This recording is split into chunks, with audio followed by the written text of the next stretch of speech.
Okay, you ready? Yep. All right, I'm hitting the button.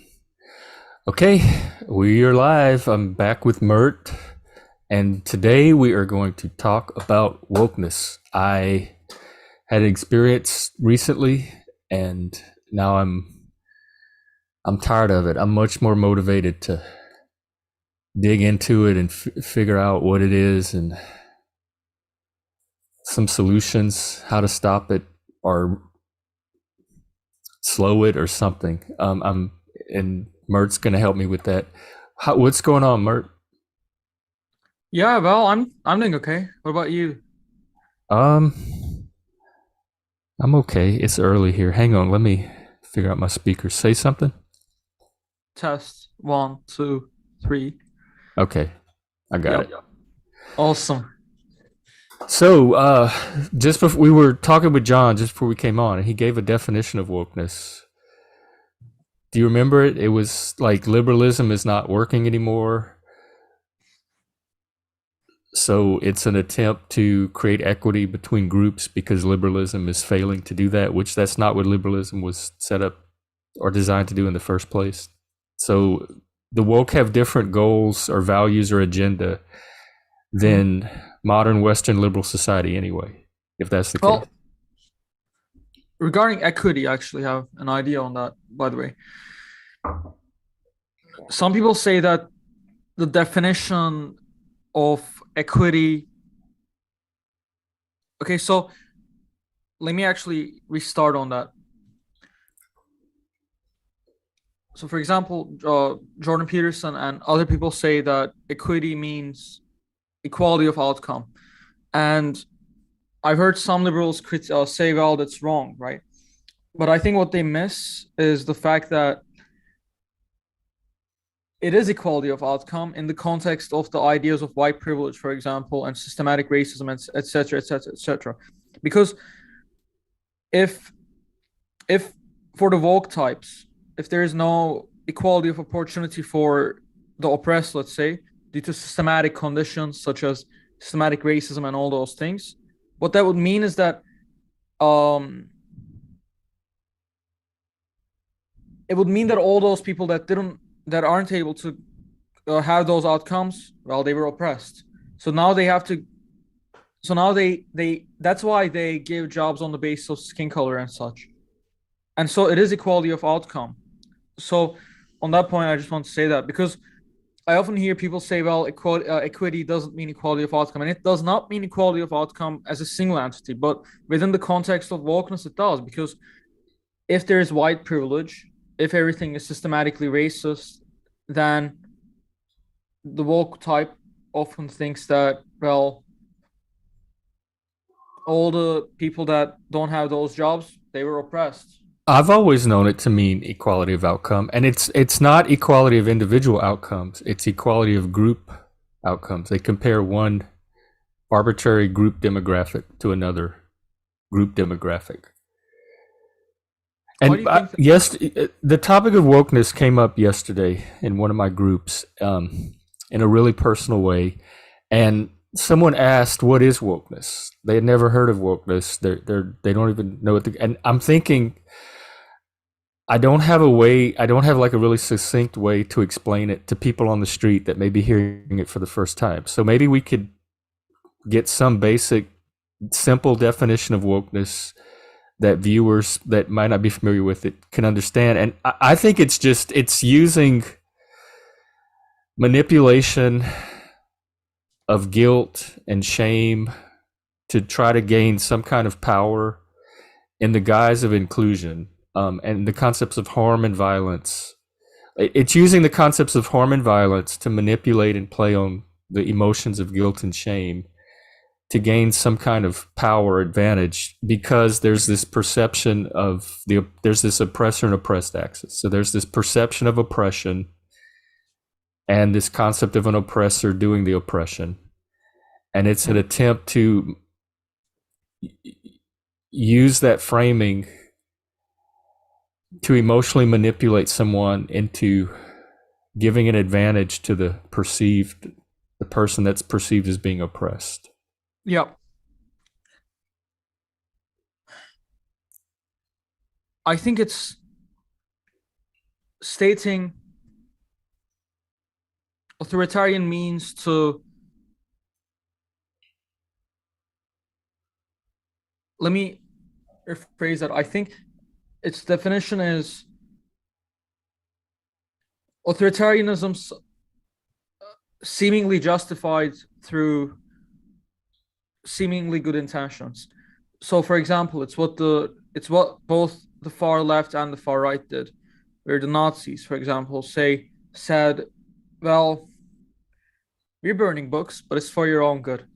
It's for the winning race to win. That's what we got to do. It's for the best of humanity," which is which is this justification for the public, this subjective justification that they try to insist upon.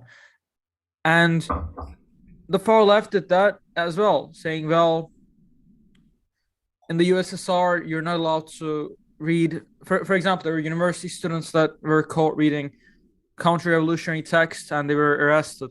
And they stop our utopia from coming upon. And by the way, both the Nazis and the far left, so both the far right and the far left did that. And also, I think, and if you look at the 1960s and 70s, conservatives also did it as well, by saying, well, we're gonna ban these books because it's for everyone's own good. It's for this utopia. And also, if you go back to the time of Jesus, well, they also did it as well, saying, well, Jesus saying some stuff that we don't like, and it's for the public's own good. It's because we don't want to upset God with this heretic. And Well, so that's why I think that it's an essence that takes form in different, well, forms. Um, this essence that permeated throughout history, this historic essence. we'll get into what an essence is because I'm still not clear on that point. But that does tie into my own personal example that I can use to illustrate some of this. But to back up just a little bit, it sounds like it's a form of authoritarianism where people set themselves up as an expert and authority on what's best for everybody else. And it can show up on the right or left or in any group or community. I've been in anti-woke groups where I've seen the dynamic show up in the very groups that were set up to resist the form of authoritarianism because it was associated with the left, but it can show up in any group. So I think authoritarianism is also an element in I it, and think it's illiberalism in the sense of it's not within the bounds or the values of Enlightenment liberalism or classical liberalism. So it's illiberal. It curtails personal freedom. It's a form of authoritarianism, and it's not just associated with the left. The left is engaging in it right now because they have the power to do so culturally and institutionally, but it's not limited to the left. I think the left is engaging in it because the conservatives engaged in it before. Where what happened is, I think that people respond to the past through the future. Where, for example, you take a anti-Semitic or racist man. That man was likely bullied by the race that his race is against, and he's responding to those past bullies essentially through his racism in the future. And so I think what happened is conservatives, and for example, you know this well because you were in the protest, right? And The protest. so in Oh, the past, the 2020 protests. no, in like the 1980s, yeah, you were in the protests for against authoritarian. I was a gay rights advocate, Yeah, an advocate for marriage equality, but I didn't. They weren't really protests. Like the ones I was involved in weren't really protests. They were like was it against the organizing. authoritarian impulses against homosexuality?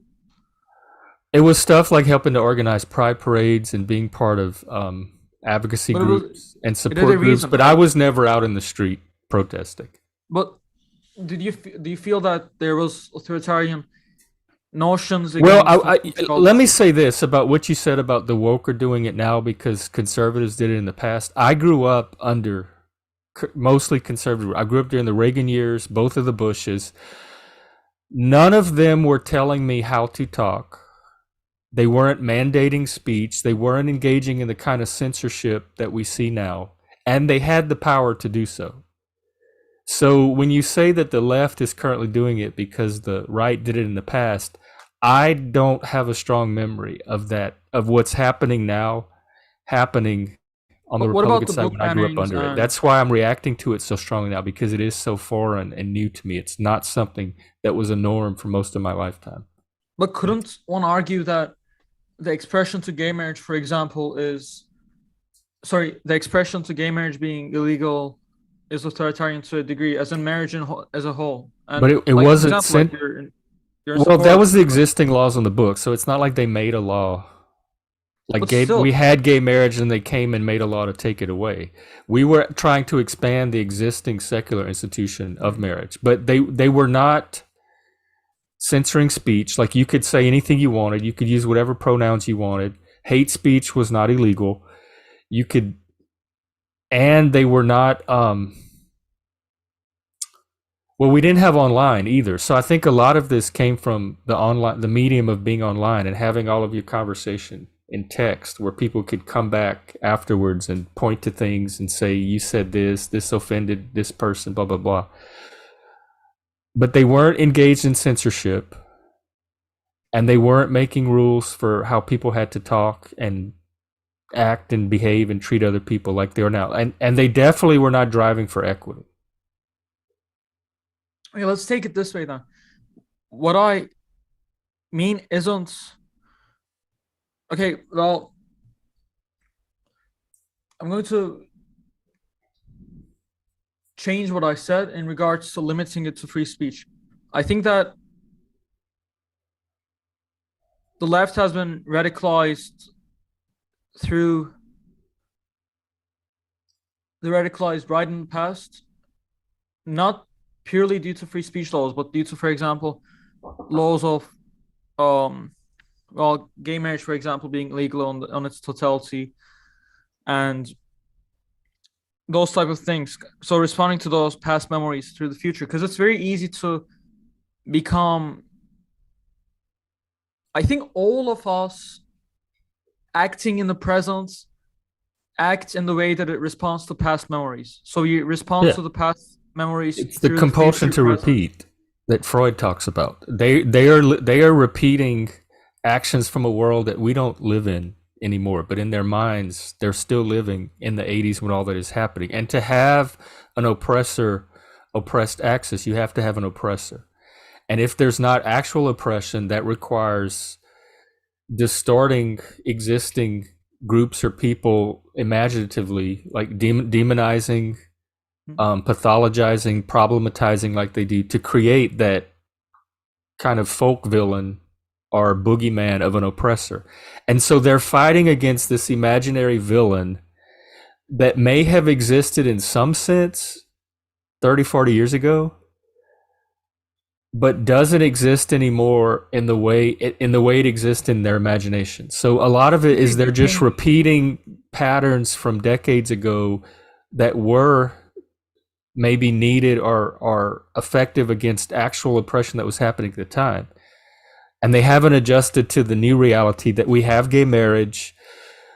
Support for gay marriage among Republicans is at 55% at the last poll. We had, what, 59 Republicans just help pass the Respect for Marriage Act. If you look at the younger generations, the support is even higher. So the oppression that's in their mind is not the actual, it's not what's actually happening on the ground today in 2023. but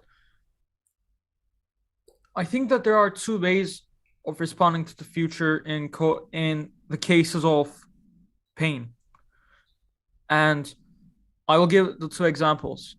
When a child gets abused by their parents or some man or some woman, etc., etc., etc., whatever, whoever abused that child, they either end up doing that same abuse or inflicting that same abuse upon their child or upon children, or the second thing that they may do is they may stop that child from um feeling that pain. So they may stop the people from inflicting that pain upon children.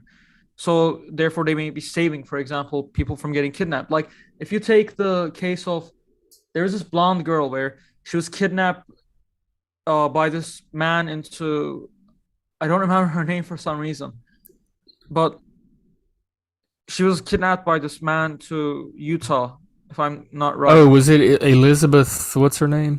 Yeah, I don't even Yeah, I want don't to think remember her about name. it. Like when I'm talking, I'm already getting a bit like shivers as I'm thinking about it. But Elizabeth something, but she was kidnapped, and I believe now she aims to stop those cases from happening or aims to find missing girls. And so, therefore, still aims to stop those cases from happening. So that's one case. Or you have the case of, what was that? There's this man that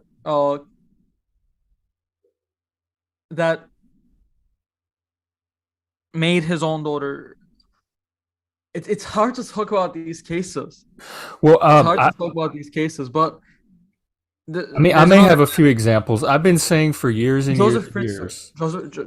Joseph Fritzer. There's Who? another man that Joseph Fritzl or Joseph Fritzer.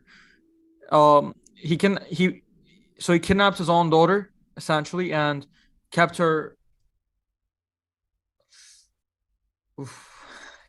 kept her locked up for 20 years. And what happened was, well, he raped her. Had God, I don't even know if I should be explicit with it because I'm getting a bit anxious. I'm talking, but Well, we may not have to go to that extreme of an yeah, example just because I can think of a few too. If I understand the point you're trying to make, I have been saying for but he years and was years that this is mental health. That wokeness is meant. What you're talking about is trauma, and people's inability to manage their trauma. Back in the 80s, 70s, 80s, cops would raid gay bars and they would arrest people and they would take people out of gay bars and put them in jail.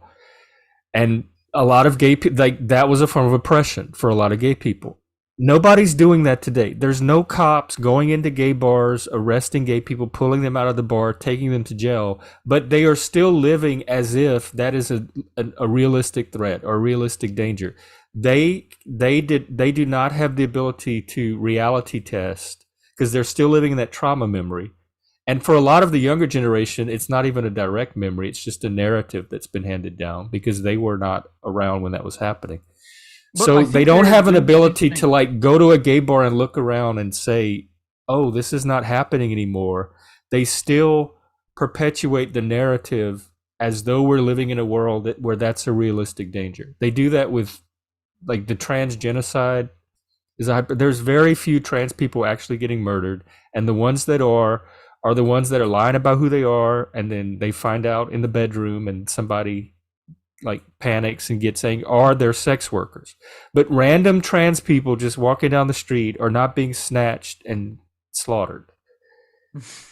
So Yeah. it's like this imaginary trauma response, either based on past actual trauma that finds its way into some narrative that's past, because all of this is narrative based.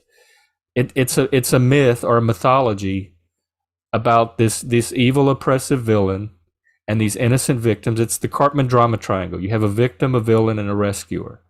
And the people with the hero complex that want a white knight come in and rescue the vulnerable, oppressed victims against these scary, evil villains and perpetrators who may have been based in the past on specific trauma, but the oppression they're fighting today is not in reality. Like cops are not pulling people out of gay bars today. That's not happening.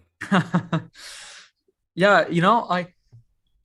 I think what you're saying might be a sign of responding to the past through the future because I think that what's happening is that well, I lean towards the woke types that are against free speech. Either I attribute their actions to the two things that I said, which is either the woke types are genuinely trying to stop the pain that was either inflicted upon them or the pain that they're responding. Yeah, the pain that was inflicted upon them in the past, But that's no or one's or inflicting that pain on future yeah, people yeah, anymore, and they don't if they but had that's my good point. mental Like health like in the care, past.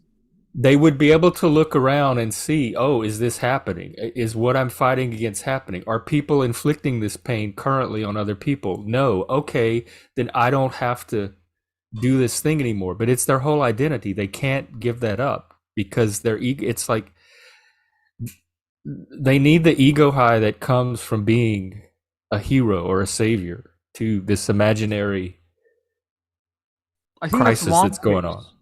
I think that's one option, but which is what They're I'm trying to trying to get master to. their own trauma through activism. Like either I think that either they're acting out the villain against their villains, i.e., the case of racism, for example, where the racist acts out racism to respond to the past memory of his bullies that are of the race that he hates, Yeah, that's mental health. or or or his responding to, or he fears that the pain might be inflicted upon him. Sorry, not him. That the pain might be inflicted upon others that was inflicted upon him, therefore limiting freedom of speech, which is the Oedipal mother manifesting. Yeah. And or it could also be, I'm gonna add another option that you actually said now, which I didn't think of it, but it could also, well, thought of it before, but when I was speaking, I didn't think of that. I thought of those two. What you said, which is the ego inflation. It's narcissism and anxiety, which are mental health. Anxiety is an unrealistic fear that's out of proportion to an actual event, and you can get help with managing that and aligning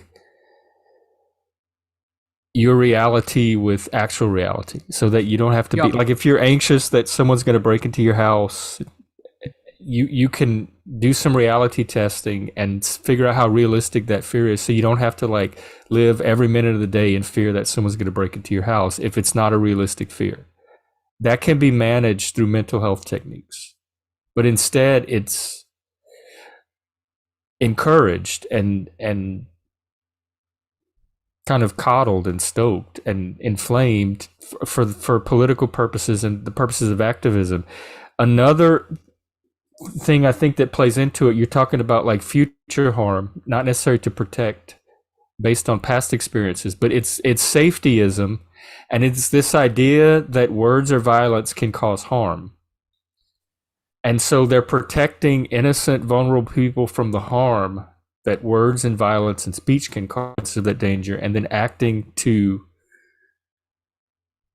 like curb or prevent that danger. And if you see speech or violence as harmful, then you're going to use censorship or the curtailment of freedom of speech to defend against that harm or that perceived harm. So I think safetyism is another big, and I think that's more of a female or maternal instinct than a male thing. Like males are protectors, but against actual dangers and actual threats. And the maternalism comes from imaginary dangers and imaginary threats, it seems like. Because someone has yet to show me the harm that speech causes, like the kind of speech they're shutting down. I have a professor that had to leave his university because his what he was teaching in the class. I think it was John McWhorter. He was giving a John McWhorter essay to balance out the woke stuff that the kids were being, and they said that was being harmful to the students, and he could never get them to identify what the exact harm was.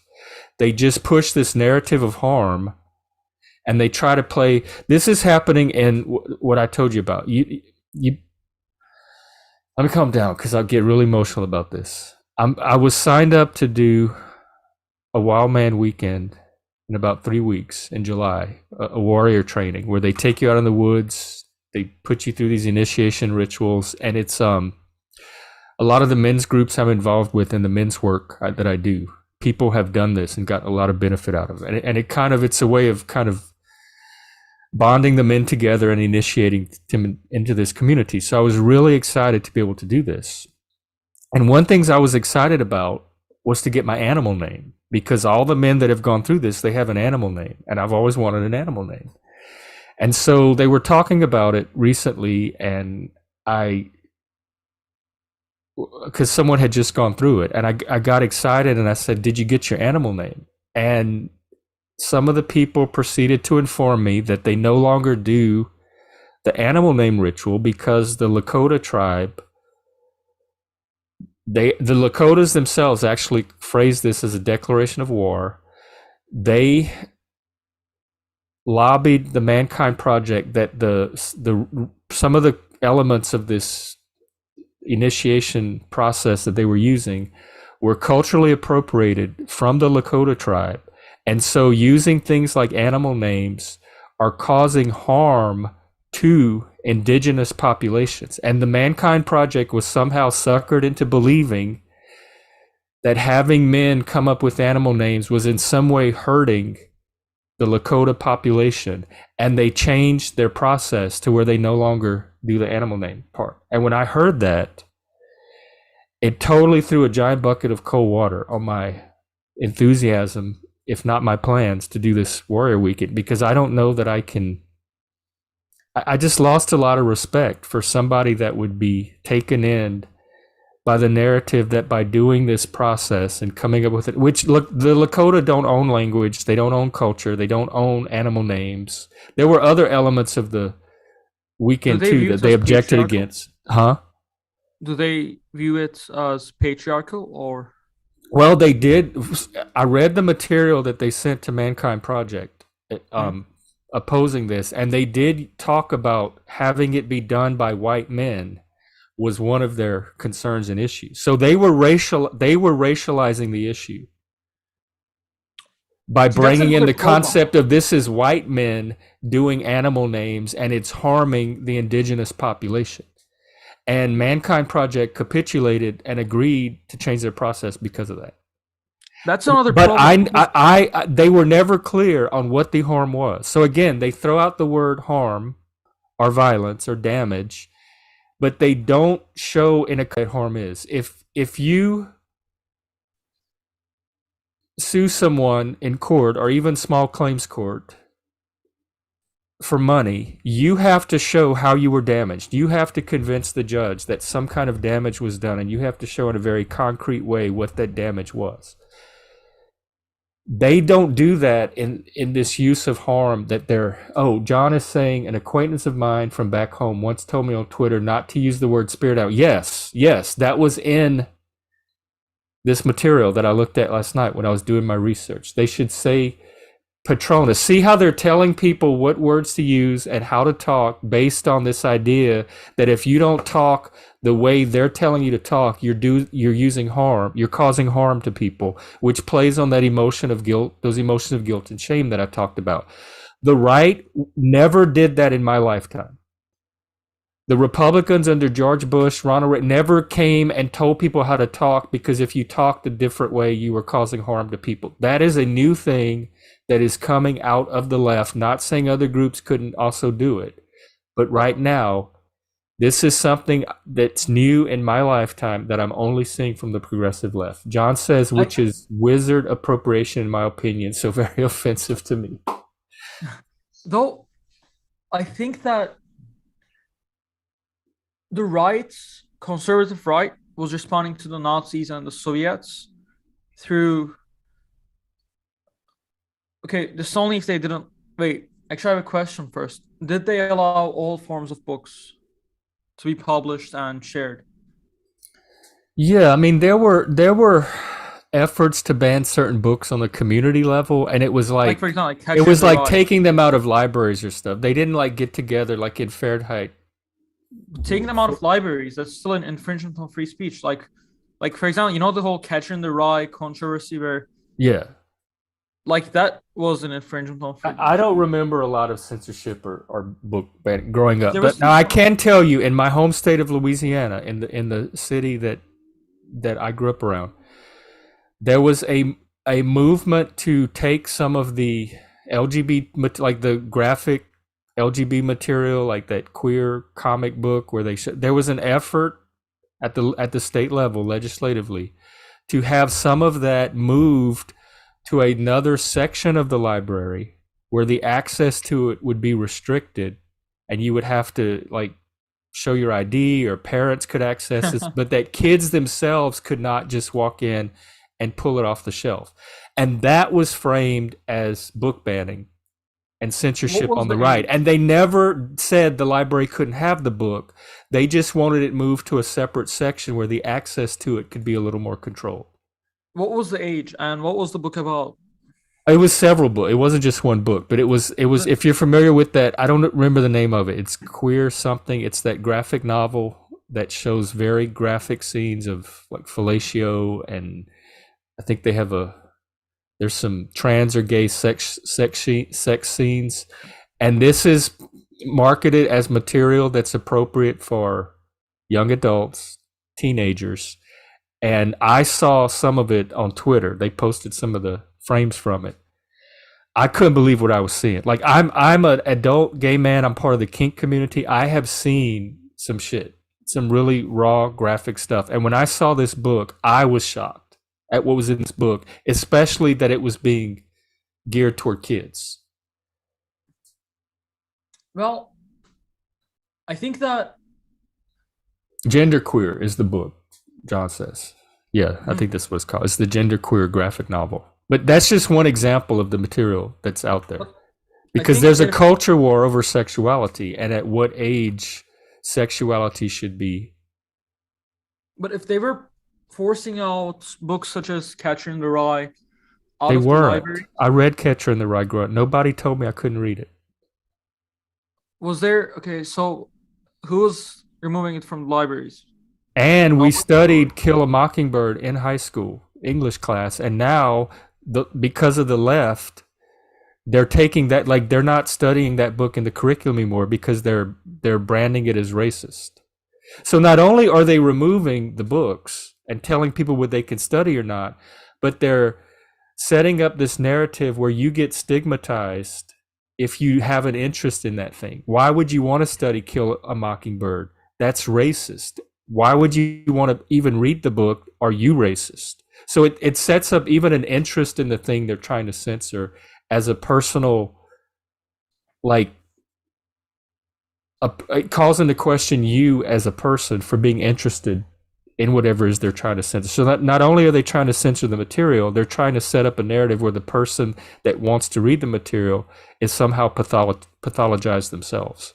well, I think that if they didn't have any hate speech books and such, then I would say that the new left is responding to the conservative right of the past regarding um not laws of pure speech but rather laws of formal speech. As in, for example, I think that marriage is a form of speech. It's a form of expression, and so is other forms. And so I think if they didn't ban any free speech, which I don't know if they did or not, because I'm not researched enough in the field of free speech in conservative U.S. But if they didn't ban any books and conversations and such and words, I think what that means is that the new left is responding to the conservative right of the past in regards to expressional laws that they implemented into the state. And What were those laws? If they're framing, there was they didn't the conservatives didn't ban marriage. We never had marriage to begin with.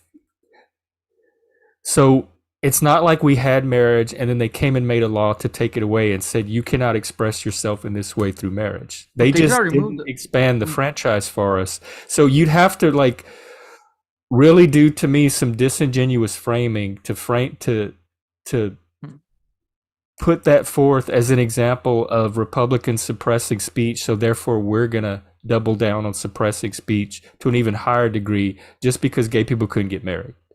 Well, I'm not. I don't buy that as an argument.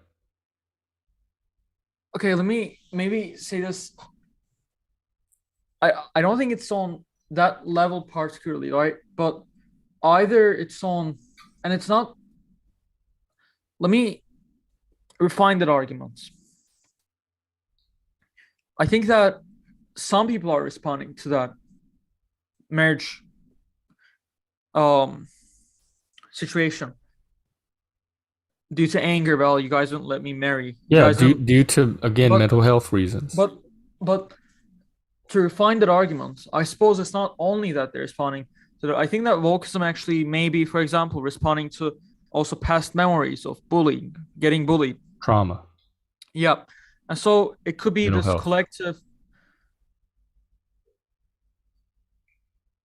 I don't remember the word, but let's say collective trauma response, where they're collectively responding to trauma through the integration of the Oedipal mother, through the societal integration of the Oedipal mother, and through the societal integration of vengeance as well, Of what? and of vengeance, Oh, yeah. as Yeah, in as in. that's exactly what I said. This is trauma. This is mental health. And But the solution to that is effective mental health treatment, but not political activism.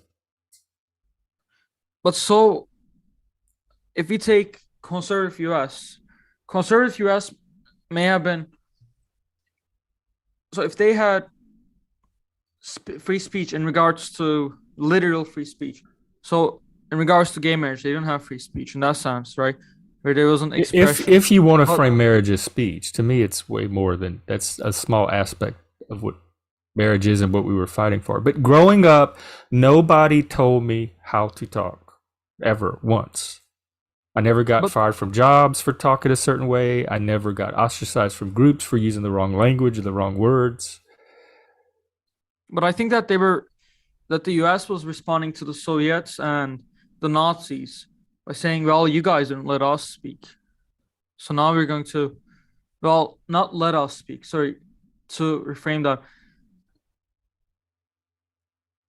You guys tried to not let us speak. And so we're going to now let everybody speak. And so what I'm getting at is I think that history is responses to the past, memories through the future present. And I think that's what composes history. And it's all it's those essentially, it's that united. So all of them are hyperlinked. If that, I'm trying to make this I think free speech in the US detailed. preceded World War II or one or even the Civil War. Like I think we've free speech has been a value, but it didn't come out of the reaction to World War II. We've had free speech before that. But It's a fundamental American yeah, value. no, yeah, I get that. I get that. Yeah, it's the founding fathers, but that came up with the notion of free speech. But it's not purely the founding fathers. I think it comes from something deeper, such as biblical values. But what I'm saying is, I'm not saying that free speech came from that response. What I'm saying is, I think that free speech became more potent as a response because you can, even though it's constitutionally written, I think that the laws can still change. For example, guns are also constitutionally written, but gun rights are reducing. And so I think that the expression of the constitutionally written sections is dependent on culture, and so its shifts is also dependent on the culture. No matter how much you say, well, it's constitutionally written, let's, therefore it cannot be changed and should not be changed. Well, it can be. We've had plenty of amendments since the And that's my Constitution, and point. that's also why we have the Supreme Court, because when the states do experiment with the laws on the local level, we have an authority that we accept that can come in and tell us whether it's in line with the Constitution or not, or whether it is in accord with the project that we set up for America. So I suppose wokeness, going back to the first question, by best definition, is authoritarianism under the guise of utopia. And so, if you analyze the concept of utopia, by the way, Which utopia depends on a certain vision of human nature, which but is even I think highly religious, unrealistic. I think that utopia is actually on the religious level because utopia is heaven, and even Christianity is a I utopian. wouldn't.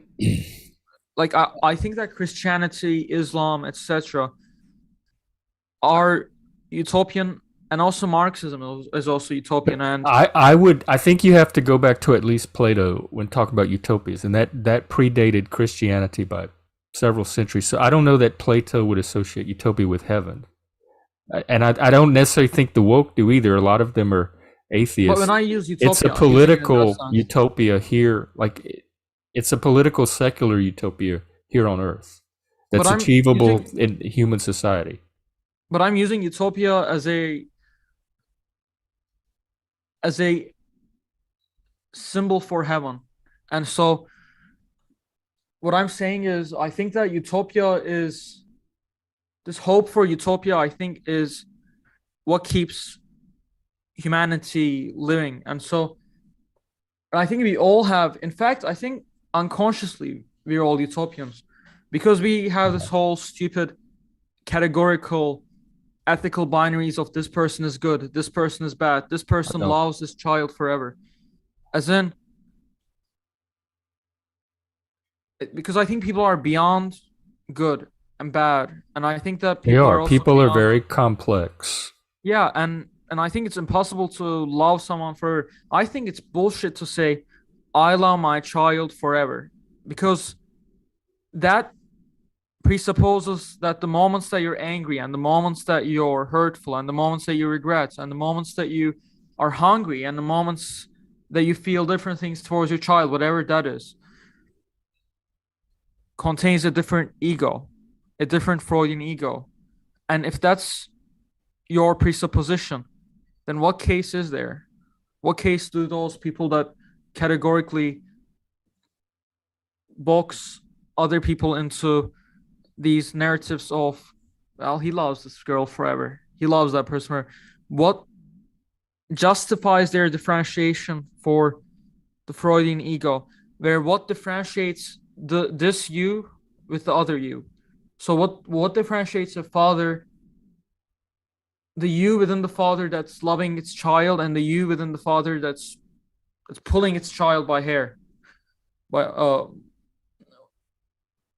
I because I think it's the same you. Because I think that the you is consciousness, and consciousness is impacted by, and I think that consciousness is the outcome, precisely the outcome of the interaction of sub personalities within your conscious, subconscious, and unconscious layers. And so I think that it's bullshit to say.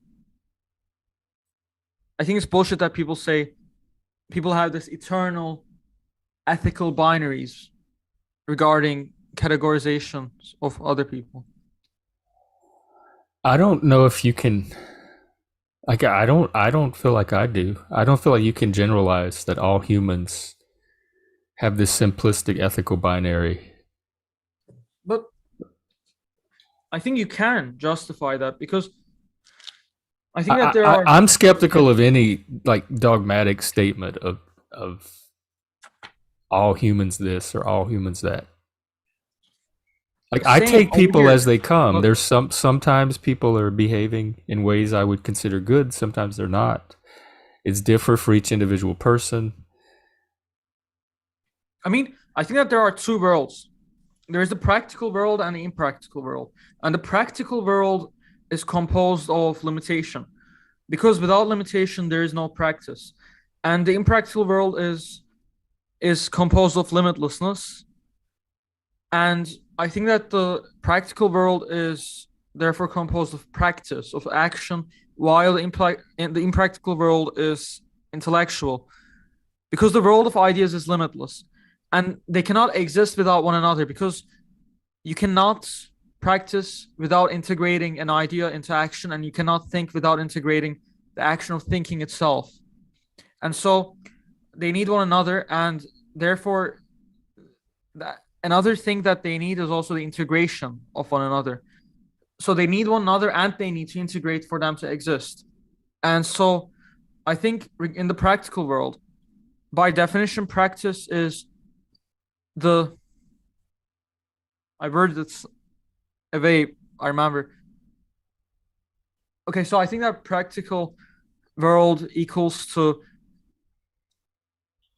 taking an idea from the limitless world, which is the intellectual world, and acting that one idea out, which then becomes limited because it goes into the hierarchical value structure. Therefore, you act that out.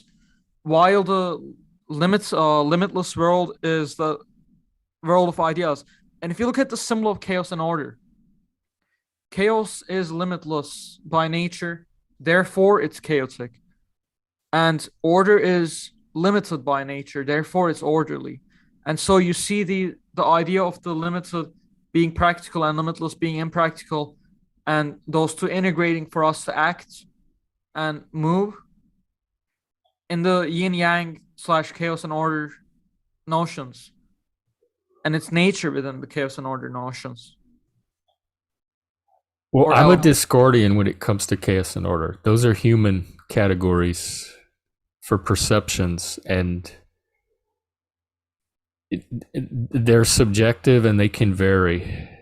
Like, order can be chaos and chaos can be order because they're both kind of illusions. But I understand what you're saying in relation to like the ideal, the world of ideals, and the world, and then putting those ideals into some form of practical action.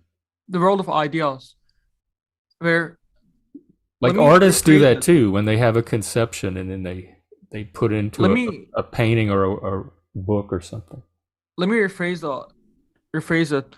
So the practical world is composed of limitation, and the impractical world is composed of limitlessness. And another thing that the practical world is defined by is action. And another thing that the limitless world is defined by is ideas. And the limited and the practical world is when you take an idea from the limitless world and you act that idea out, which therefore becomes limited because you can act out any idea, but you act out that one idea, therefore it's limited. And it's within your value structure, which also limits. And the limitless world cannot exist without the limited world, because you cannot think without practicing thinking, which is an idea. And so they naturally integrate into one another, or else their existence disappears. And you also disappear because you cannot act out without the integration of these two, I think. Well, I don't know if you disappear, but because this is When I all say disappear, conceptual I anyway. mean This is all coming you're from what you're dead. calling the limitless world. I would say it has limits, and that limit is the limits of the imagination, are the limits of thought, are the limits of creativity. Now, what those limits are, we may not have discovered yet, but limitless is throwing me off a little bit because I do think there are potential limits to it. I just don't know that we as humans know what they are yet. I mean, when you say limitless, it could be defined as either A, literally limitless, or B, metaphorically limitless. So it could either be defined as A, literally limitless, which is literally infinite, or B, metaphorically limitless, therefore a great degree of ideas. And for me, it could be the possibility of those two, but I lean towards the first one, which is literal infinity, because I think that our minds have the capability to do anything, and the woke types I think that wokeness is a virus that is the essence, right? That essence takes form in different ways, but it's a virus. So so what Wait, happens is before we that go too far down this rabbit hole, yeah, let's talk about what an essence is, because that's where I'm okay. caught up. I'm not sure. By the way, what they replace the animal name thing with is what they call an essence ceremony. So now instead of an animal name, you get an essence. You discover an essence and you get an essence name, which also confuses me because I understand animal name. So help me understand what essence is. Okay. So I think that essence could be defined as the content. You think of it like this: you have a box. The box is the form, and what's inside the box is the content, which is the essence that makes up the form. Or rather, the essence gets shaped by the form into the object, and the essence is the content, therefore. I was about to ask, is it the same as I understand form and content from art? Is it the same as content? How do you understand content and form to be? Well, just what you said, the content is what's shaped into a form. Yes, the content takes place in different It's forms. the material of the art, and the form is the shape that it's formed into. Yep, yep, that's what it is. And so I think that wokeness is a content slash essence, but I use the term essence because it seems more detailed. But I think that So it's wokeness is something. It's something. Whether we call it a form or essence or whatever. I mean, a content or an essence. It's something that can take a particular form, and it's currently taking a form called wokeness. But it can take other forms, and in the past, it has I taken think other wokeness forms. itself is the content. And wokeness takes form in radical leftist notions currently, and also takes form in radical right wing as wingers as well, such So, as what is the content? Is it authoritarianism? it's authoritarianism under the guise of utopia. And so that's the content itself. And So, there's a utopian vision or an idealized vision, yeah, and it uses authoritarianism in service of or to enact that vision. So, maybe the vision is the content or the essence, and authoritarianism is the method that they use to translate it into the practical world. hmm.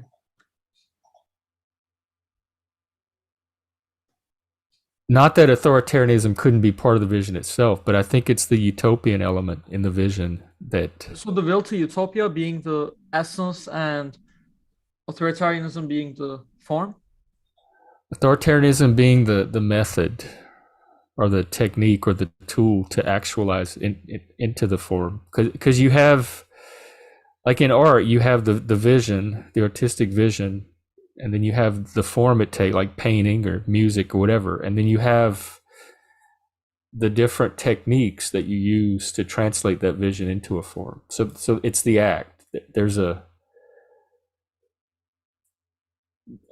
It could method or be a process that you use to translate the vision into a form okay. or an act. So I think that wokeness is multi-layered, and it's multi-layered with essences. So you could think of it like when you look at an object and you don't see the so an object is and those multi-layers also have multi-layers. And so it goes deeper and deeper and deeper and deeper and deeper and deeper, is my point. Like to atoms, to the atomic Yeah. level, or Yeah. quantum. Mm. And so I think that wokeism is precisely like that. Precisely that's of that structure. Due to wokeness being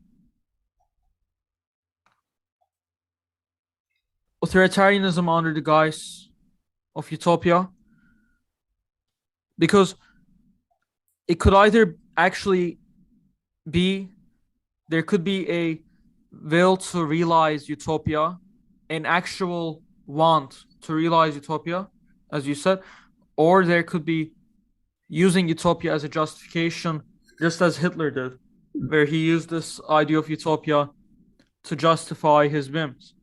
Yeah, that's a good point. We should probably say that wokeness is it.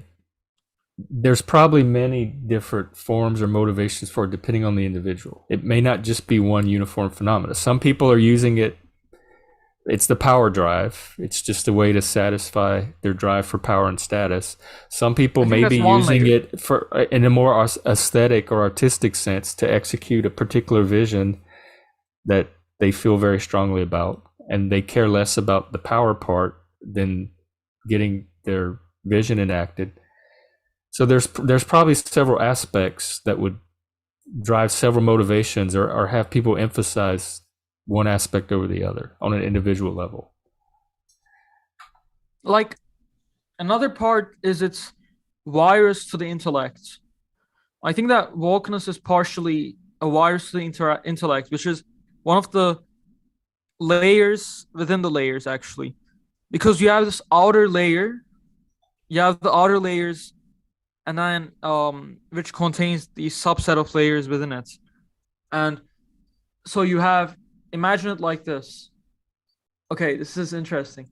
So you have a layer regarding the will to authoritarianism, for example, and then you have another layer regarding the will to utopia, for example, which contains several forms that the essence could take in. Because, by the way, I think that's the exact precise.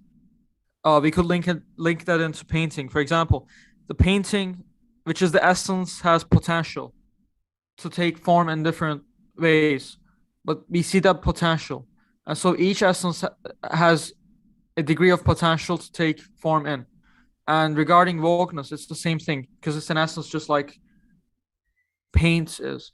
So it has potential to a degree to take forms. Uh, um, and so the degree varies essentially. And so you could think of it like this. You could think of it like, for example, um, let's take a layer which is the want to realize utopia onto Earth. Now, within that contains different forms to do this. You could either do this like Hitler did or like Stalin did, with the whole idea of oppressed and oppressor. And you could do this in different ways. And so my point is that there are fundamental layers, and then there are the subset of layers that are hyperlinked to the fundamental layers. Does that make sense? Where the fundamental Maybe I layers don't know are if the layers form any kind of hierarchy or if they're nested in each other. I think there's these kind of free floating aspects to wokeness that can show up in different proportions and degrees across the individual. maybe think of it like you have title and then you have the subtitles. So the title is the fundamental layer, and the subtitles relating to to that fundamental title, which is the fundamental layer. So the sub layers are hyperlinked to that fundamental layer. And like That's how Jordan I view. Peterson with the lobster and the status thing, Yeah. he would say that that drive for status underlies much of what we do as humans, like even beyond just wokeness. I mean, this is an interesting idea, which is because you mentioned something, the hierarchical inclination towards status. And so, or status-based hierarchical inclinations of human beings. And That's what a so lot of people call this an inverted. The woke agenda is to invert the hierarchies. and so I think that a fundamental layer. By the way, you asked me if they're nested within one another.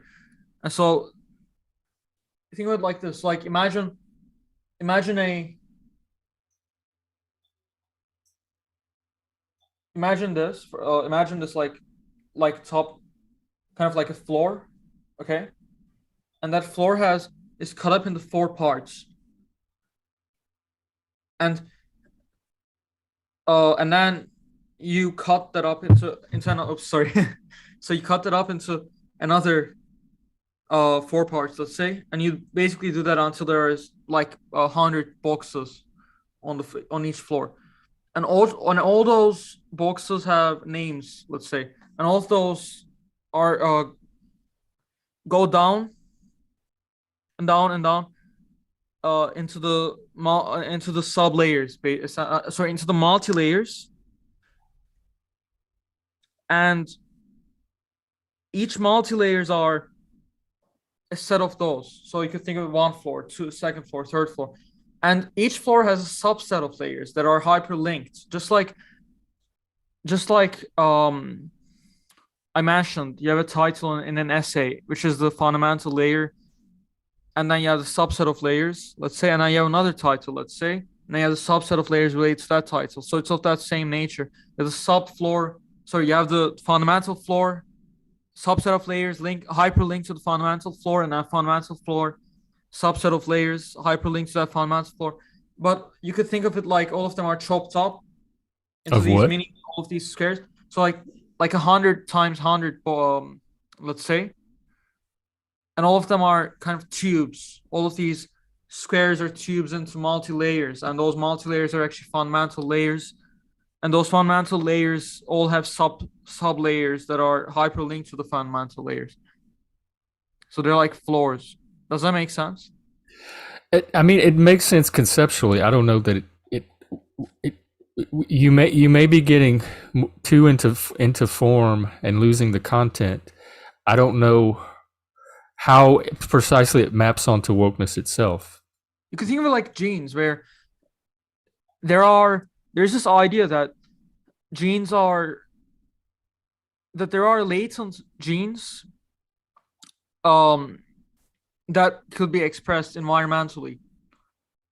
And so it's not expressed yet. The latent genes are not expressed yet, and through the environment they can be expressed into into the physical reality. And so you could think of it like that, where you mentioned content. And so the content has potential for form. So the content has a degree of potential for form, just like painting has, or paint itself has a degree of potential for form. So it can create certain paintings, it can create certain ideas, it can create certain things. And we don't know to what degree, just like, for example, we talked about whether our intellect is really limitless, literally, or if it's just metaphorically limitless. And there's a great amount of ideas, but we don't know to what degree. And so it's the same idea. We don't know the potential. I mean, Because even at the the very mind is least, it's mental. Like, even limited that's by the mental. number of humans that could potentially exist. Hmm? I said at the very least, it's limited by the actual number of humans that would ever exist. Well, I don't know. I mean, it depends on, I think, you could, I suppose, I, I think it depends on the intellect of the individual, and also it depends. And if it does, if what you're saying is, um, if that's how it works, like if what you're saying is true, I think that you could control the amount of people born. So you could hyper create essentially. Well, not even born, but even historic that's ever existed. If the source of the limitless is the human imagination or human creativity, then it's limited by the quantity of humans that could ever exist, because they could leave their, and they do leave their artistic productions behind. So it doesn't have to be existing human. It's the sum total of all humans that have ever had ideas. I mean, I But don't know if it's dependent on this that, is like more of a tangent or a rabbit hole. I didn't mean to but take us into. what I mean is that the content has the content, which is the fundamental layers that has a subset of layers that are hyperlinked to the fundamental layers. And, And that so each sounds floor nice is like that. conceptually, but how we're going to lose the practical attachment to act to wokeness. And so my point is that the practicality of it is essentially multi-layered because the expression. So I mentioned genes because so there's a latent degree in regards to form. So it can so there's a degree that it what it can take form in and how much it can take form in, and to what degree over how to what degree it can sustain. So I think one aspect to it is on the practical level. I think that there's a floor called virus, and the sub layers to that floor, which is virus, is or we could call it virological. You have virus to the intellect.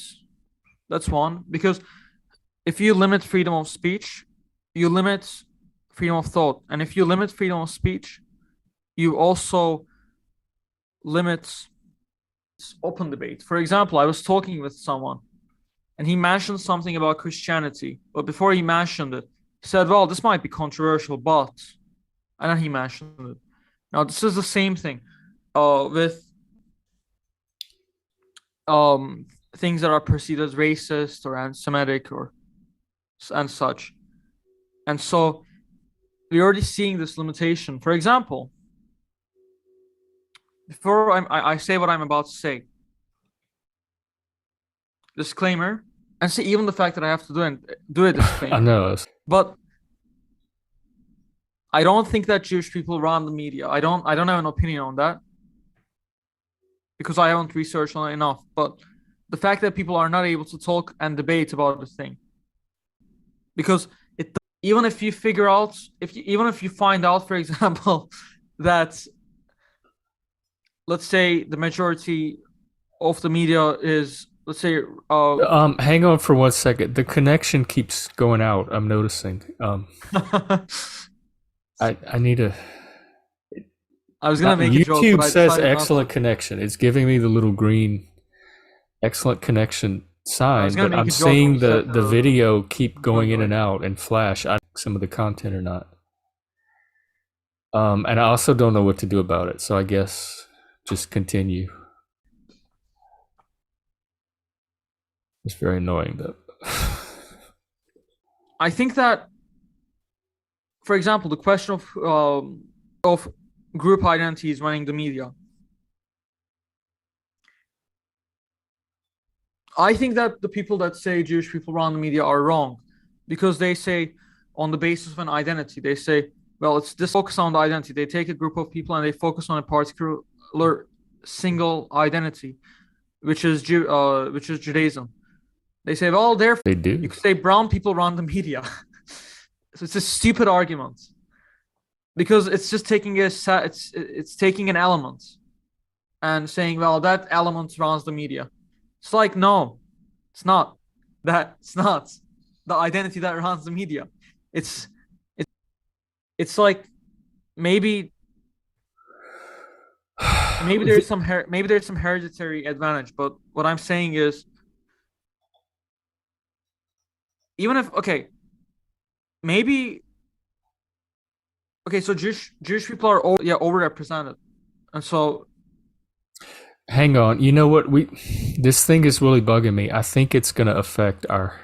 Speaking of content today, it's going to affect our content because this is not the form that I think people are going to want to watch. We might have. We've already been over an hour. We might have to do a part two. I've never seen it do this before, and I don't know why it's doing it today. But we keep disappearing from the screen and coming back, and it keeps flashing and taking us out and bringing us back. It must be the Jews that run. I'm just kidding. Oh, because we're about to expose their game. Well, let's see. It hasn't happened in a. Tell you what, are you able to entertain the guest for a minute or so while I Sure. take a little bio break, and then I'll come back and I'll see if it's still doing it. Okay. Just don't By do the way, anything copyrighted. Like don't sing songs or anything copyrighted. yep. Okay. Okay, so I turn it over to Mert. Enjoy, and I will be right back. Yep. Yeah. So I was just saying the th- the truth of the matter is that it doesn't. It's not. You can't say that an identity, a particular identity, runs the media because it's a stupid argument to say. Due to the mere fact that when you say that, you're simply hyper interacting with a identity and saying, okay, that identity runs the media because they're that identity people. And you could do the same thing with, for example, um you could say white people or brown people or women or men run the media, which is, by the way, what the feminists are partially doing as well, with the whole idea of patriarchy, right? And also the idea of white privilege. And that's the problem. That's the fundamental problem. I think it's more complicated. So even if it's a majority of people that are Jewish within working within the media, like chairman and such, presuppose them running the media. I mean, it presupposes an advantage that they have. It presupposes a hereditary advantage, for example, where you have, but it just doesn't make sense to do that with identity. That's the whole point. You just can't do that with identity. Did I miss Hey, the good stuff? yeah, I'm just telling them what they're doing is what the feminists. So the people that say that Jewish people run the media are doing exactly what the feminists are doing, and what the white privilegers are taking a subset of identity. So they're taking a this identity runs the media because they're this identity, but that's stupid because how because what even if, and I was saying, even if Jewish people have the familial advantage, which is not it's not an anti-Semitic thing to say, by the way, and I'm not suggesting that all Jewish people do that. I'm not saying they don't have to work hard. What I'm saying is that, by the way, my dad is Jewish, but what I'm saying is that It's still doing it. they give each other jobs because, well, because of the Holocaust, for example. They don't want that to happen again. So they're, I mean, Well, that's why I you don't always even see know if them that's the argument, if the hold tight. nepotism is at the root of it either. I thought you were going to question the Holocaust for a second. No, I don't. I don't have any reason to question the Holocaust. I'm Yeah, I'm quite sure. just But that's another go. feature of I thought that you wokeness, were gonna though. That go Kanye. Like, I thought you huh? were gonna go Kanye on me. Just No, I'm not gonna go Kanye.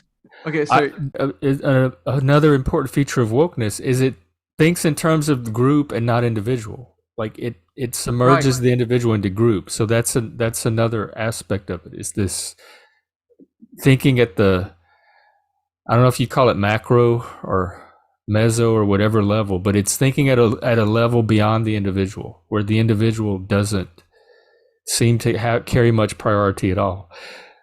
It's still Yeah. doing that weird flashy thing. Here's the fundamental problem. If you say that Jewish people run the media because they're Jewish, just because it's a majority of Jewish people within the media as chairman and executives and such, that doesn't presuppose that they run the media.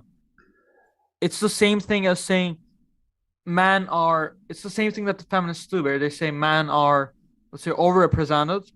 Therefore, they run Yeah, I for that. agree. I don't know the actual conspiracy because I don't take it seriously enough to even delve into it. But I agree, it's stupid.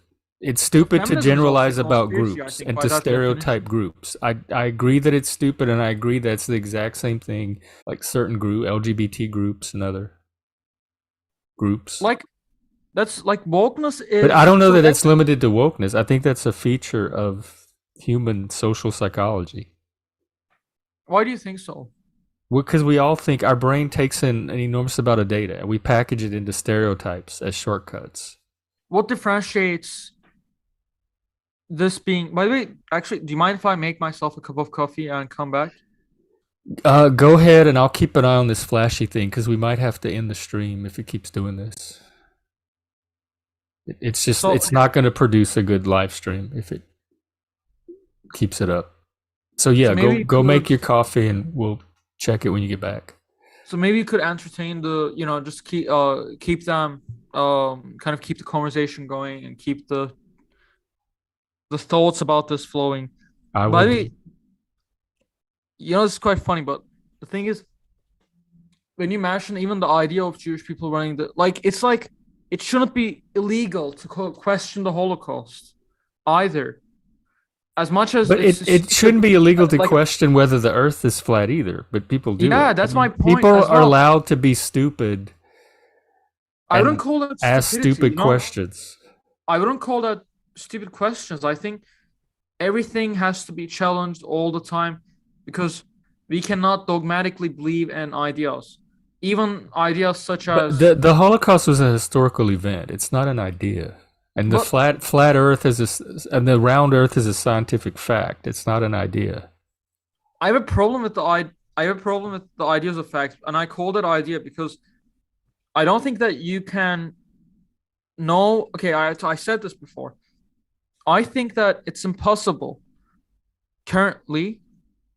No, not currently. I think it's eternally impossible for humans to know when they come across facts, I 100% objective facts. And so what I think is that there may or may not be objective facts, but it's impossible to know if you do because well you then compare I your mean man because you when you perceive a mental object, you compare it with the internal mental objects with the aim to get to truth, and that's a set of limited mental objects. And also, you have to counter the fact that those mental objects rise and get affected by and through the outcome of the interaction of the personalities and the sub personalities within the personalities as well.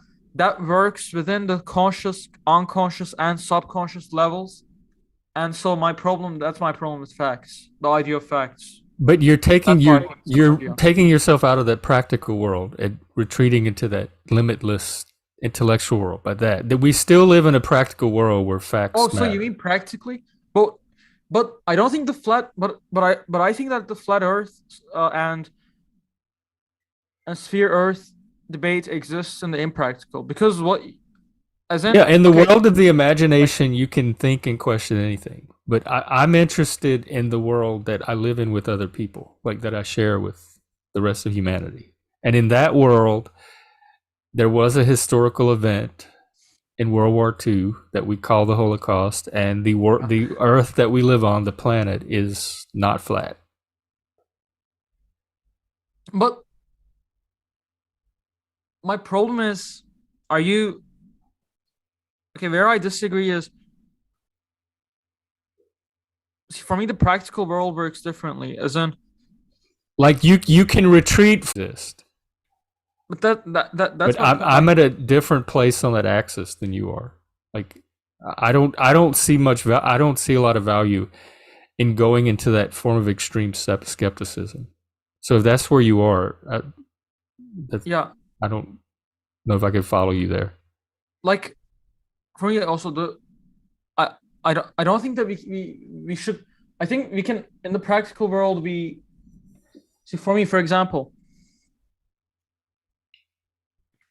I feel uncomfortable even like in the practical world. For example, I act out the Holocaust existing?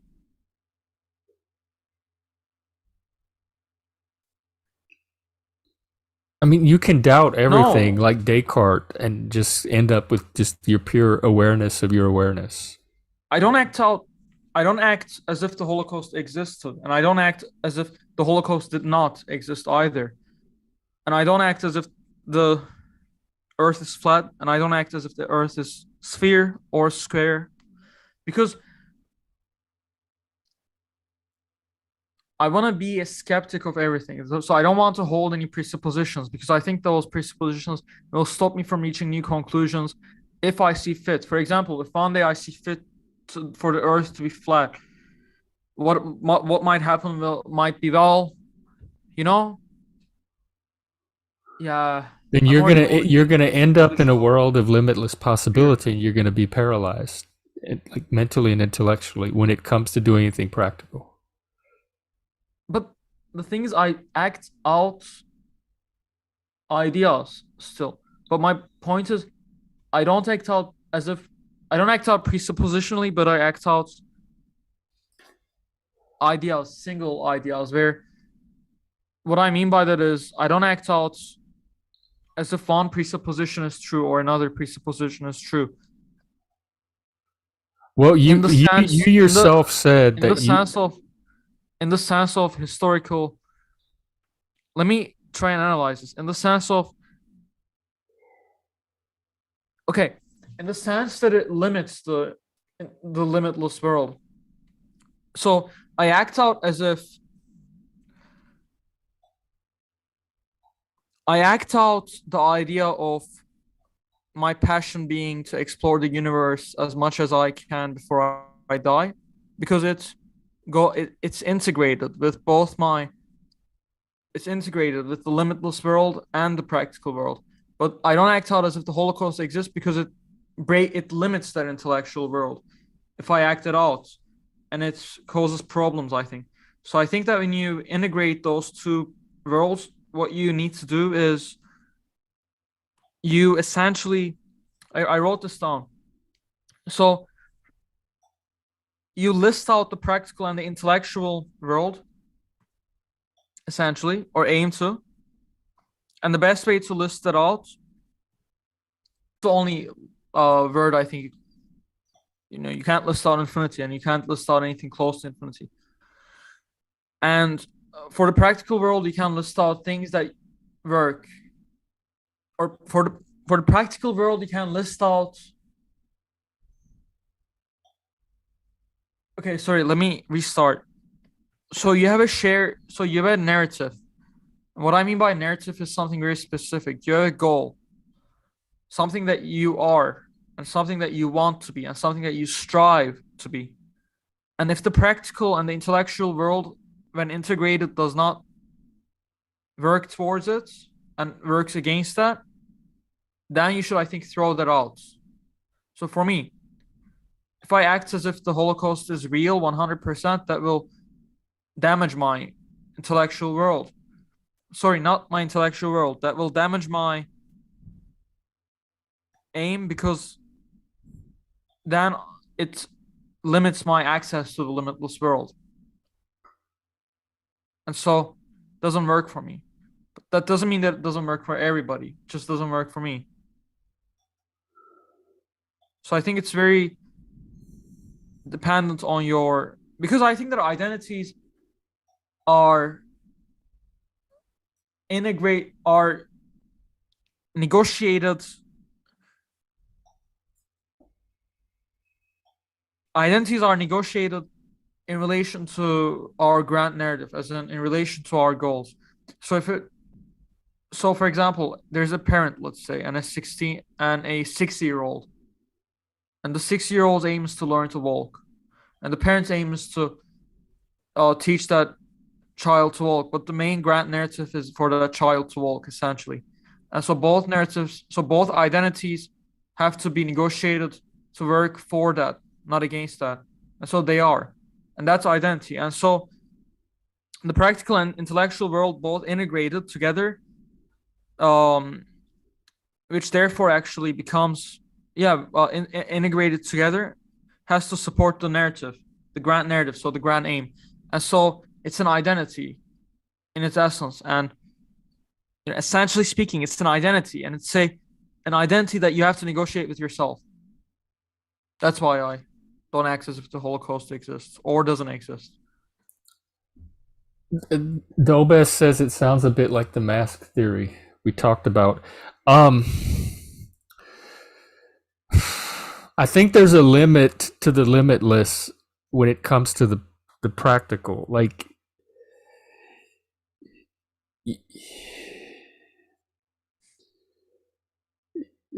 you have to figure out. We're limited people. We have limitations as humans. You have a specific body. You have a specific brain, specific characteristics. You're not this. You're not unlimited mind. You're bound in a physical body with limitations. So it's not realistic to have the goal of living existence in as limitless a way as possible. Now you can indulge yourself in creative fantasy to the extent that you want, but you still have to reconcile it at some point with a practical existence in a concrete practical world. And to me, when you spend too much time, you have like one tendency pulling you into the limitless, and you don't want to be constrained. But then you're also a human that has to somehow figure out how to live in the practical world. And when you approach that limitless too much without any kind of form to channel it into, you start to lose, you start to become less articulate. Like it's really hard to articulate limitlessness. And when you attempt to, I think that's you at your least coherent. At least for me, and I get very helped by the more concrete something can make something. So like that Jordan Peterson test I took, and they said my intellect was an 18 because I don't get into abstract things. I understand them, but they really don't do much for me until they can be translated into something very practical and concrete. So living in a world where maybe the Holocaust didn't happen, maybe the world is like that's the world of science fiction and creative fantasy. And plenty of people live in that world. You can open a notebook and turn into a blank page and begin to write a story of what if it never happened, what if the world was flat. Like that's the world of fantasy and imagination. But it could be. And that world has a place or purpose. I don't know if it has a place or purpose as the basis for living any kind of real world life. I think that, well, for me, right, because my passion is to explore being as much as possible, to explore being as much as But I being can. in the world or sitting in a little white room on your bed contemplating the limitless. You went out. You went mute for some reason. No, do you hear me? Now you're back. No, it was just because I just paused when you were talking. Oh. So let me rephrase that. So I love philosophy, and for me, philosophy means to explore being as much as possible and beyond being. So let me rephrase it another way. You explore subjects like programming and such, and then you go beyond those subjects and you go beyond. So I think that philosophy is actually pure limitlessness. And so for me, exploration of being means limitlessness. That's my purpose there.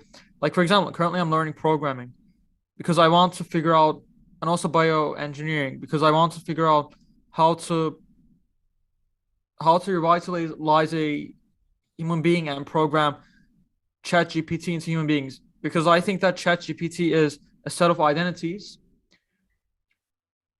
No, I actually phrased this the wrong way this morning. I was talking with a new friend I made. He's an engineer, and well, not engineer. I'm not sure what he does, but I know that he loves technology and he works there. You know, his kind of he does a lot of technological stuff.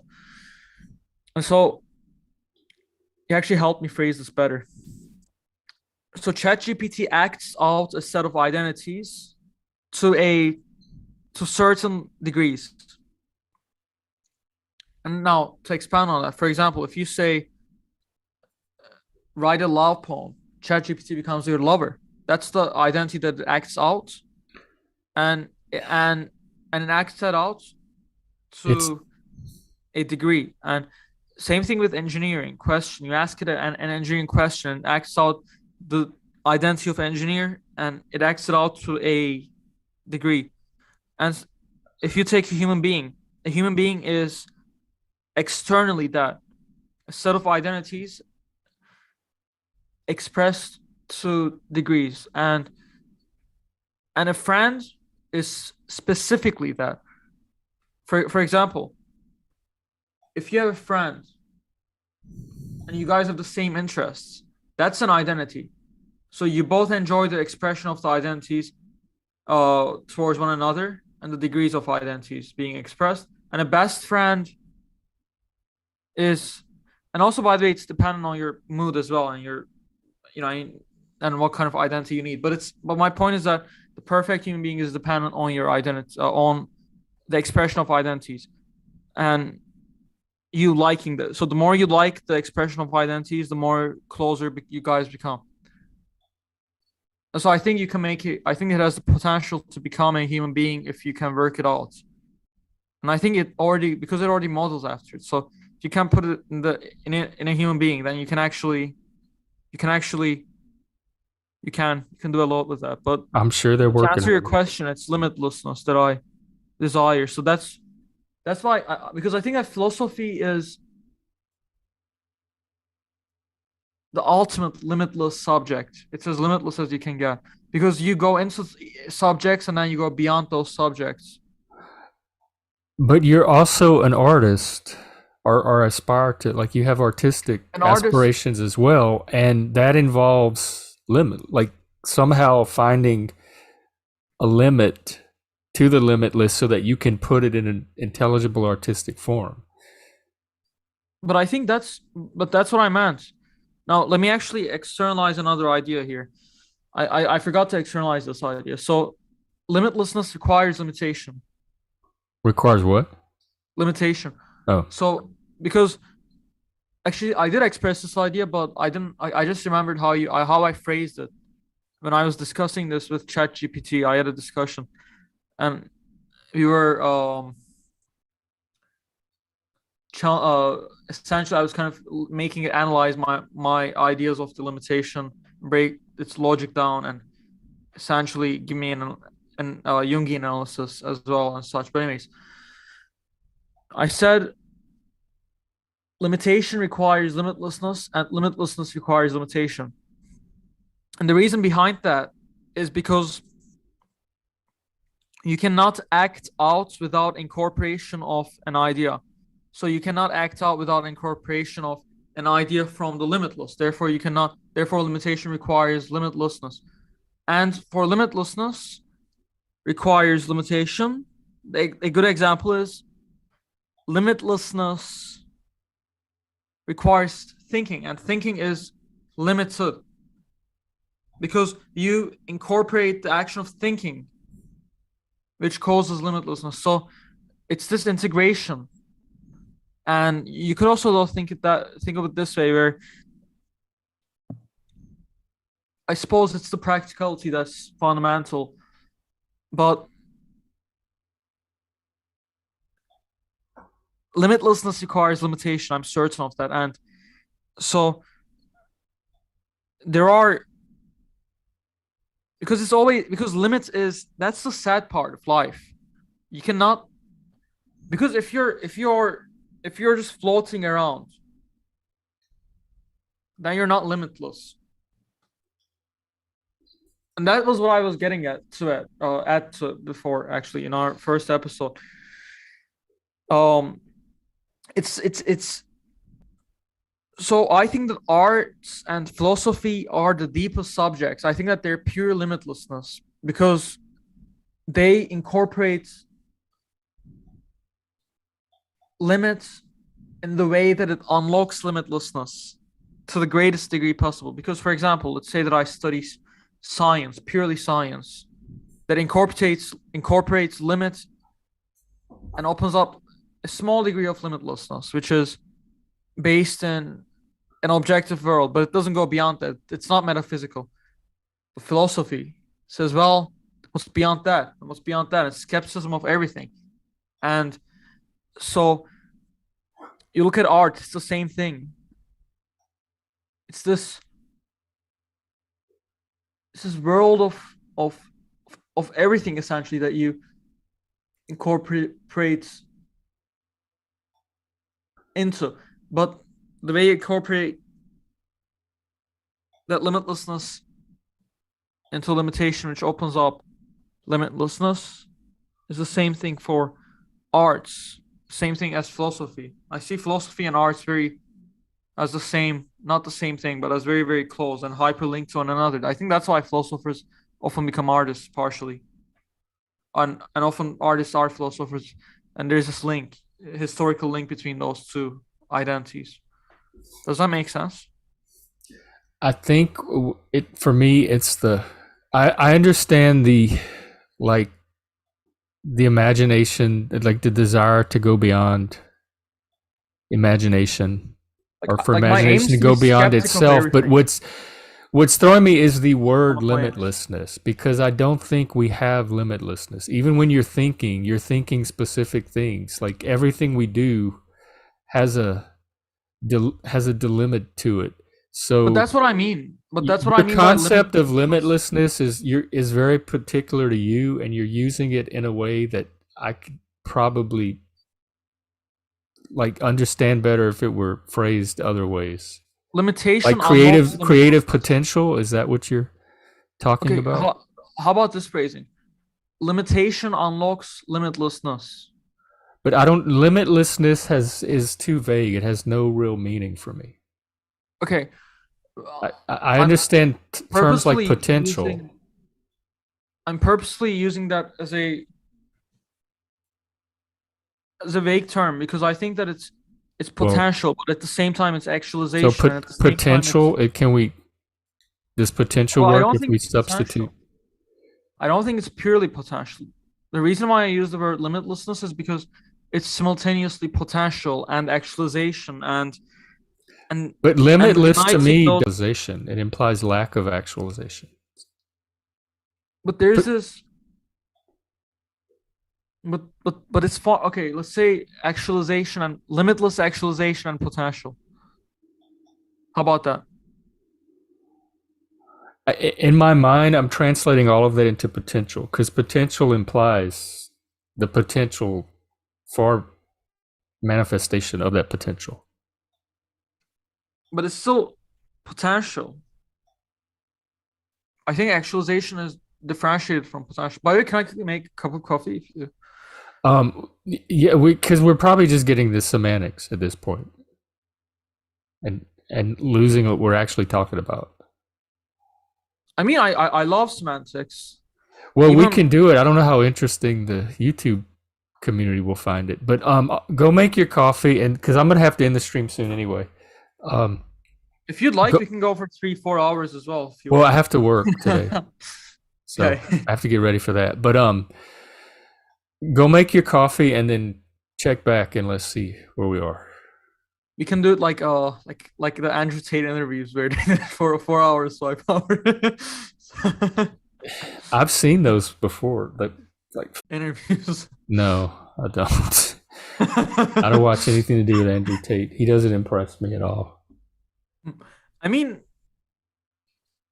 I don't think he's a refined thinker. I think here's something I find very inspiring. When he went to prison, and sorry, when after he got out of prison, he looked more jacked than before he went into prison.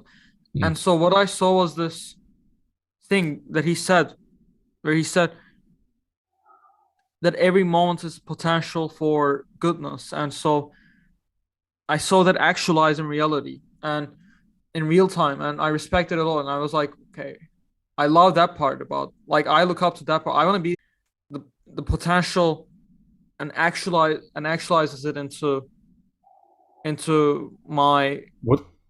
into me and my essence essentially, Yeah, which but is that's not the desire limitlessness. to limitlessness. That's my point. That's limiting it to something specific.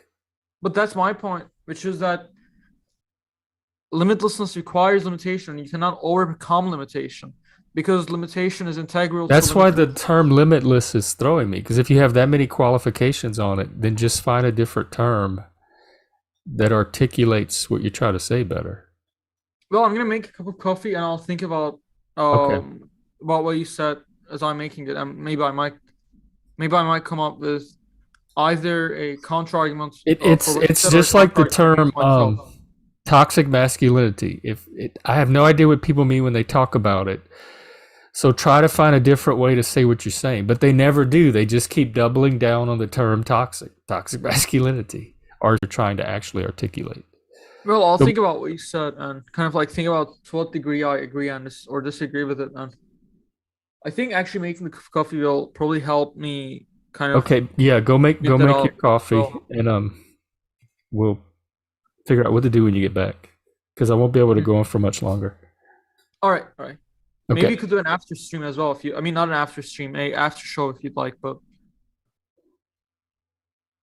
probably not today because I'm gonna have to get to work. okay, okay. But make your coffee, and I'll Yeah. figure out something to do in the meantime. Cool, cool.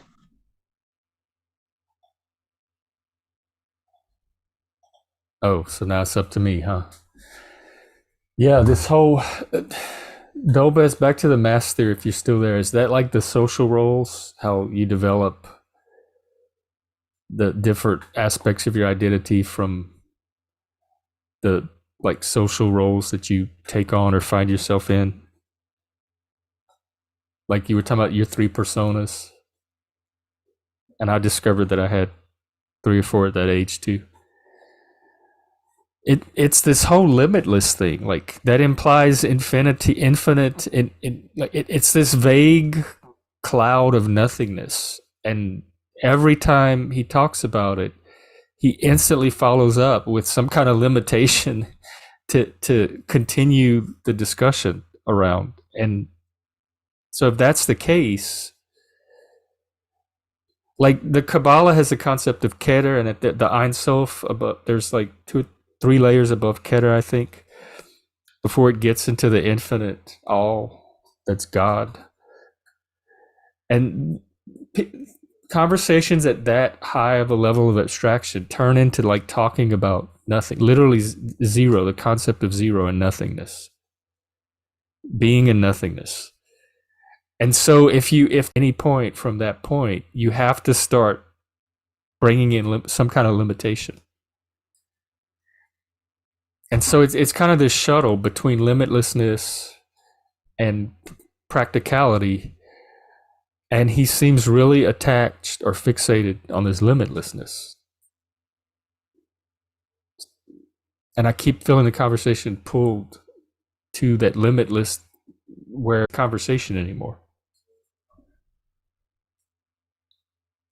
So I think I know what he's saying. I'm just having a problem with the connotations of some of the terminology, and again, none of it's practical. I like the practical stuff. Like I understand the creative imagination and creative potential, but then point it in a direction and let's bring it down to something concrete that we can talk about.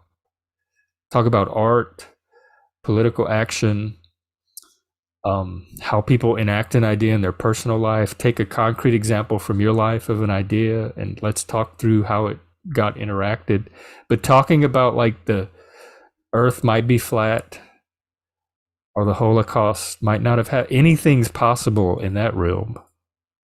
But I don't get much out of just running through random possibilities that, like, just random permutations of how reality could be. I like to have a purpose and an aim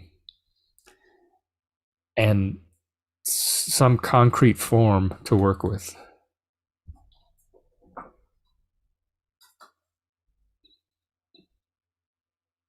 Okay, welcome back. I was giving my critique on limitlessness. You can go back and watch it later Okay. and get the real tea. So, I suppose we could connect it to this, where if you look at the essence that is wokeness, because I was thinking actually maybe I should connect it to wokeness because that's what today's Yeah, conversation is about. if you can connect it to anything concrete, that would help. So practice. So the practice of wokeness incorporates an idea from the potential, the limitless potential, and okay, is that the limitless potential You're and really actual? attached to that limitless. Like that's really where you want to stay today for some Because reason. But it makes conversation hard because we can't talk about anything concrete after that. I think that the term limitless We were doing is fine when we were either. talking about wokeness, and then we drifted into the limitless, and we can't get back to anything on Earth after that. I think that it's a, it could either mean metaphorically limitless as in a great degree of ideals, or it could mean literally limitless. But I don't know. But what I'm saying is I think that wokeness incorporates ideas from the limitless potential and actualization of ideas, and incorporates that into action, a single or a multiple ideas, which is the practical world. And if you look at, and if you connect it with the, with this, with the multi-layered, with the multi-layered structure of the essence that is wokeness, and you look, and we were looking at the content and the form. So the content has potential for expression of form. So there's potential to express itself in a degree of forms, and also through a degree of forms, and so how many forms it can take place in, and We're whether it's still stuck in simultaneously. limitless. Let me try to help you out a little bit. I don't think wokeness is working off of limitedness. I think it's working off of a few very specific things. We talked about the vision of utopianism. We talked about authoritarianism. We talked about the group over identity. So there's very three or four specific things that it's working off of. It's not channeling limitless potential and then ending up with something called wokeness. Also, if I'm not somebody on the saying that. street I'm asked not. you to describe wokeness and you started talking about 100 floors and sublevels and tubes connecting things, they're not going to understand what you mean by wokeness. So, like when we move away from what wokeness actually is and start abstracting from that, not only do you lose me, I think we lose a lot of other people. And you've laid out this nice system of layers of floors, and you've talked a lot about the limitlessness, but it's not connected to anything that anybody can relate to on a human level. So maybe So let me there's a put it. gap somewhere that you once you cross it, the conversation switches to something else, and it doesn't connect back to the original part of the conversation. So make sure you're fine the, because you said it doesn't work off limitless potential.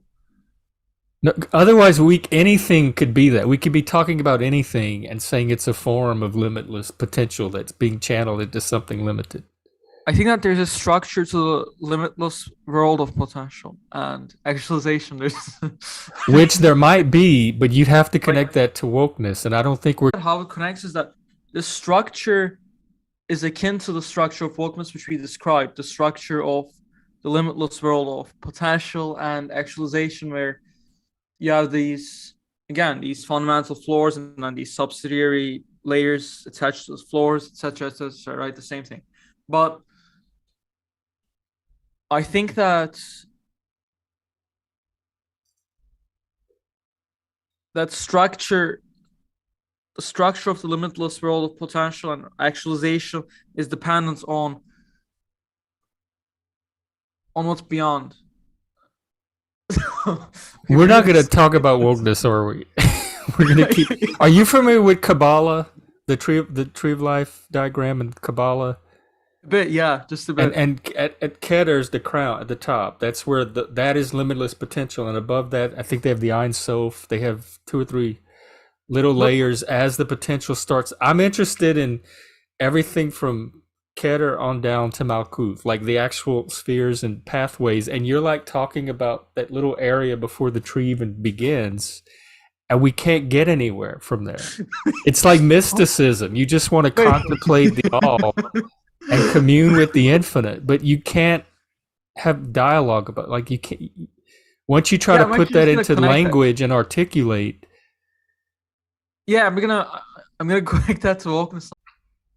Okay, so you have the structure. Okay. No, no, Which hold is on, hold a on. pattern and a form of limitation, but And the minute you that's structure, you lose that limitlessness. So but that's what I that's mean. So the limitless is created through limitation. But what I'm saying is it's there's this structure to it, and that structure is dependent on that struct. So think of it this way. Like, I'm gonna get to wokeness. you Just got hold on 7 minutes. tight. Okay, just hold on tight. Okay, so think of it this way. You have a let's take wokeness. So that's a part of the structure. Okay, that's one. So it's the same thing I described. That's akin to the structure of wokeness. But you have this box, let's say, within the limitless potential and actualization. As it has woke So that's one ideology, of the ideas in the mind of God is wokeness, among millions of others. and not precisely, but this that what the things that are inside that box is dependent on what's beyond that box, which is other boxes, let's say, that's within the limitless. So therefore, what I'm saying is that that the essence, the potential for essence, the potential for the degree that essence takes forms in is also dependent on that. So those two are actually together. And also another thing is that the forms that it takes in is also dependent on what's beyond. So dependent on the other boxes as well. I'm not sure if that's making sense, but I'm trying to explore something It's through that. making sense, but I'm not understanding why it's dependent on the rest of the limitlessness. Because what you how you perceive an object is dependent on the what surrounds that object itself. It sounds like instead of essence being a tool to explore what wokeness is becoming an example to explore what essence is. Wokeness is Which becoming you an could take example. any. It doesn't have to be wokeness. You could take anything. You could take making chocolate chip cookies as a. Could you say that part again? It's becoming an example for wokeness to be explored. Was that the When word that when the you? conversation started, we were going to look at what wokeness is through the lens of essence. Like there's a particular essence that Yep. drives and wokeness as a phenomenon that can show up anywhere, not just on the left. But it turns out that wokeness is just the illustration that you're using to explore what essence is, instead of essence being the the a tool or a path to explore what wokeness is. I thought we would get a Yeah. deeper, broader understanding to help us illuminate what wokeness is, but you're kind of using wokeness as a tool to understand what essence is. Okay. And it's we're down to four Okay. I just minutes or three yeah. three something. No, I like how you kind of twisted that. That's why I. Because it's a dialectic, and we could play around at either end of it. But I'm Yeah, but interested in playing around at the part that kind of protrudes into the reality what that I I'm can doing is see and both. touch. I'm looking at wokeness through the lens of essence, but also looking at essence through the lens of wokeness, because I think that those Right, but I two. think you're doing heavy on one Uh, end and not enough on the other. why do you think so? Because we've spent the last hour talking about limitless essences and very little about wokeness. So tell me why I cannot have my animal name because it causes harm to indigenous people through the lens of essence and wokeness. Real quickly, explain how the essence and the boxes next to it keep me from having my animal name, which I'm still going to have my animal name, but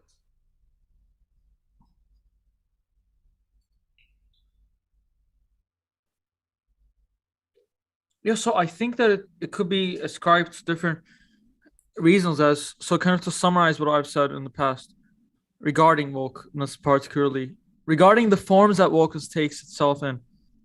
No, sorry. Regarding And one of okay, those regarding forms is prevention of harm. but that's not form. I think it's not form. I think that's as I said, I think it's one of the sub layers connecting to what you're saying. To answer your question directly, to answer your question, right? I think that the sub layers are, for example, the Oedipal mother's manifestation throughout culture, and it is also it is the will to vengeance, it is the will to power, it is the will to Well, they did call it a declaration of war. So yeah, I think vengeance is some of it. So so maybe we're hitting on archetype. The Oedipal mother is an archetype that mediates between individual experience and this I collective mean, all that you're talking about. I think that And those the sub layers. avenging mother or even indigenous people are when they write these declarations of war. So that avenging angel type of archetype. So we have archetype representations, visual representations in human form of some of these what could be called essences. So we might be Yeah. get the next stream on archetypes. Yeah, sure. And to clarify, what I mean is that those sub layers switch and they unite and they switch and they unite in the loosest sense possible. So they talk with one another, they unite in the sense of mixing, they unite in the sense of coming close to one another, they unite in the sense of switching. So I'm using unite in a very, very, very, very, very. So I'm changing the meaning of unite as I say that. And so, um, because you said, is it to some degree? Is it due to vengeance? I believe, but I think or it may be to the whole degree, but I think that those sub layers switch up and then express itself in form. So essentially, it's the wokeness is the expression of the layers. Essentially, does that make sense? I'm Is there laughing an at it because archetype behind I wokeness, like either the Oedipal mother or maybe that an archetype can be a pattern of behavior too, like the drama triangle I talked about, the victim rescuer, the white knight, damsel in distress. So maybe there's an archetype behind wokeness that we can explore next time that would help us to not only understand wokeness but maybe understand this concept of essence better. So sure. I guess we'll do it again for part 2 or 3 or whatever part we're on, and Mhm. we'll pick it up from the point of the archetypes behind wokeness and the patterns of behavior. Sure. Yeah. Sure. Does that Sure. sound okay? Okay. Yeah. Well, thank you for joining us, everybody, and we'll see you Thank then, you. probably Thank next you. week, huh? Yep. See you guys next Okay. week. And there's the PFU morning show Saturdays and Sunday mornings at 9 a.m. Central. We're there also, and we usually do an after show, so you can, if you can't get enough of this, you can come hang out and get more of it then. Otherwise, we'll see you next week when we talk about Yeah, and archetypes and wokeness. I mean, you guys joined the, you guys joined Join the the, Discord. yeah, and when you guys join the PF Young morning show, make sure to stick in the chat because the That's check yeah, in that's bio. really where the action is. Yeah. Okay, well, we'll see you later. I think it's Is good that, talking. wait, yep. See you Take care. guys.